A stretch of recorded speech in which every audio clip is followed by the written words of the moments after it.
Greetings once again to all my fellow watch enthusiasts on YouTube and Facebook and wherever else this video is being seen and shared. It's Celine Driver once again.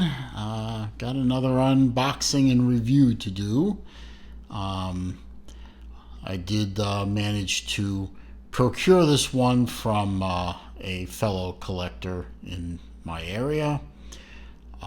This one, I mean, some of the ones that I borrowed from the couple of people I know in their collections, they've been great watches, that's for sure. Some of them have been grandiose and expensive, but none of them have held my interest in, like, gee, I wish I could play around with that one for a while as much as this one today. And I'm really very happy to have it around for a little bit of time. And it is a Grand Seiko. I've seen other people review these watches. I've seen TGV review them. He did a very extensive video on how the spring drive works and the background of the Grand Seiko. And if you want to see something on that scale, his videos make mine pale by comparison. So go find that one. My friend, my favorite Croatian, Davor, I believe he's reviewed a Grand Seiko that he actually owns, and he's a lucky guy. It's a different one than this one, but he did a very good review of his Grand Seiko. But I wanted to get my hands on one of these things for a while just to play with, and I finally did. And they even gave me the box, which is fantastically heavy cardboard, very fancy packaging. It's got this, I don't know how to describe this, paper wrapping for the between the outer box and the inner box, but it doesn't, I think it's the same kind of paper that they use. You ever seen those movies from Japan or TV shows from Japan where they have those sliding doors with the paper in the middle of a wood frame? Looks like that. It's heavy duty paper, but it's somewhat translucent. No, more opaque. I give you that. Anyway, here's the inner box here. But before we get to the inner box, there's stuff down here in the outer box and in the bottom. You get, you can see the bottom has a recess down in there. Yep. You get the limited warranty thing in multiple languages, and you get the spring drive operating instructions in English and Deutsch, Francais, Italiano, Espanol, something, more something. I guess that might be Japanese and Korean, maybe Chinese, and that might be Indian, Hindu. Please don't hack me with the multicultural thing. I don't know what these languages. I think that's Arabic. No Hebrew. I'm insulted. Okay, anyway. That goes down in there. Put that back where it was. And put the outer box aside. Here's the inner box. Yes, I know we're 4 minutes in and I haven't gotten to the watch yet. Don't yell at me. Had enough of that. Anyway, outer box, inner box, beautiful, nice heavy duty, nice hinge, blah, blah, blah. And ta-da! There she is. The hang tag says this is an SBGA211. Japanese home market. Well, maybe not, since it had a US price on it. Anyway, nicely lined box, very high quality, nice pillow. Very nice. Here's the star of the show, though, of course. That is the SBGA211. The infamous, it's not infamous, it's the famous Snowflake, the Grand Seiko Snowflake.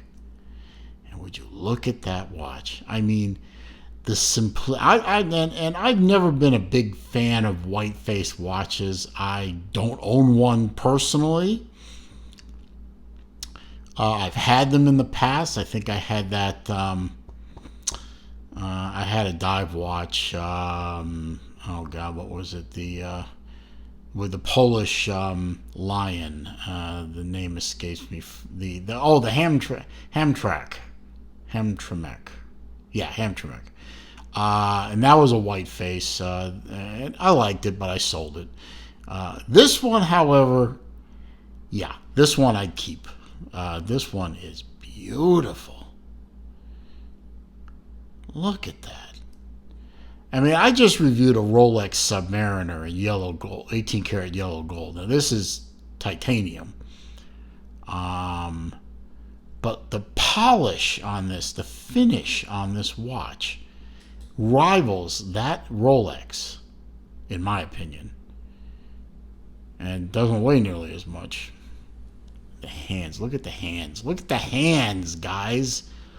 Look at those sword hour and minute hands, the blued second hands, the applied indices, the applied logo. I mean, look at this watch. It's so utterly simple and so utterly beautiful. The decoration of the movement, the plissage. I call it engine turning, you call it plissage, whatever. The rotor is beautiful. Pardon me. You can see the spring drive banging away right there, up there by the 12 o'clock. Look at the sweep of that second hand. There's no tick. It's just a constant fluid motion. It's utterly silent, and it's just beautiful to look at. I mean, I don't have the vocabulary to give the superlatives. Signed crown. Oh, sorry, it's upside down. Grand Seiko signed crown. Beautifully done watch. I mean, the bezel, the polish on the bezel, the polish on the finish on the lugs, the sharpness of the transitions from that facet to that facet to that facet. Even the back shows beautiful polish work. It's striking. I mean, you can see why I was attracted to this watch and kept on with the owner of the watch saying, you gotta let me have it for a few days. You gotta let me review it. You gotta let me play with it. Let me live with it. Screw down crown with a very satisfying pop when it comes off. First position obviously is the wind mechanism. The wind is, you can hear it. Maybe, hang on. Hope you heard that. Very nice wind. Smooth, yet it's tactile. You can feel it winding. I have some watches that you can't feel it. You know it's wound because it's wound, but you can't feel it. First position is the date adjust. Second position is adjust the time. You can see it is a hackable movement. Back in. Screw the crown back down. It's very positive engagement. Very positive stop. Yep. I wound it up. I didn't mean to do that, but okay. Bracelet is beautiful. It's titanium, polished, and satin finish. It does use pins and collars. What a pain. I was able to size it because, I have a lot of practice with pins and collars because of work on other watches. So I have good practice with it, but pins and collars that was invented by somebody who just hated people. Nice positive clasp, double push bars, push buttons. Nicely done clasp, very solid, very lightweight. As I said, it's titanium, so just, you could just stare at this watch for hours, just, not even knowing what time it was, just because it's just that beautiful a watch. It's so simple and so elegant, and it's just a beautiful piece. It really is. Well, got my information for you here. This is, as I said, this is a Grand Seiko SBGA Sam Baker George Alpha 211 Snowflake. They even call it the Snowflake on some websites. Titanium case, titanium bracelet. It is a flat sapphire crystal. Focus. There you go. Flat sapphire crystal. Yeah. 41 millimeter in diameter.